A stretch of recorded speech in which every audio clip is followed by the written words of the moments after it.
பார்த்துருப்பீங்க. ஒண்டர்ஃபுல்லாக இருக்கும். ஆனால் அதை விட இன்னைக்கு நம்ம வந்து கலெக்ஷன் நிறைய எடுத்துகிட்டு வந்திருக்கோம். கண்டிப்பாக எல்லாம் ஸ்டார் வாங்க வந்து பாருங்கள். பிகாஸ் கலெக்ஷன் வந்து உங்களுக்கு வந்து பைத்தானி சாரி பயங்கர ட்ரெண்டிங்கான இந்த சாரி ஓணம் ஸ்பெஷலுக்காக எடுத்து வந்திருக்கோம். நெக்ஸ்ட் வந்து செட்டிநாடு காட்டன் பாருங்கள். செட்டிநாடு காட்டனில் எல்லாமே ட்ரெண்டிங் கலெக்ஷன் தான். நீங்கள் வந்து எந்த கலெக்ஷனுமே வந்து பிடிக்கலன்னு சொல்லக்கூடாத கலெக்ஷன் எல்லாமே ட்ரெண்டிங் கலெக்ஷன். பாட்டில் க்ரீனுக்கு ஒரு கிரே கலரை வந்து மேட்ச் பண்ணி கொண்டு வந்திருக்கோம். நெக்ஸ்ட் வந்து இது வந்து இந்த பாருங்கள் எல்லோருக்கு ஒரு பர்பிள் கலரு அந்த மாதிரி உங்களுக்கு இது வந்து இதெல்லாம் ப்ரீமியம் காஞ்சியில் வந்து இன்னைக்கு தான் இங்கே தான் லான்ச் பண்ணணும். பேஜில் லான்ச் பண்ணாமல் நாங்கள் வச்சுருக்கோம்.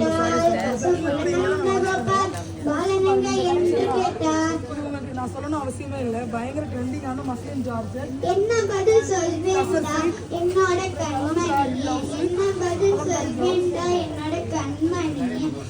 ரொம்ப ட்ரெண்டிங்கான எல்லா வெரைட்டியுமே என்ன காதி காட்டன் சாரியில் என்னென்ன வெரைட்டி இருக்கும் எல்லாமே எடுத்துருக்கோம். வந்து பார்த்தீங்கன்னா உங்களுக்கு கலெக்ஷன் தெரியும். வந்து பாருங்க, உங்களுக்கு புரியும் தெரியும். ரொம்ப குவாலிட்டி ப்ரீமியம் குவாலிட்டியில் பண்ணி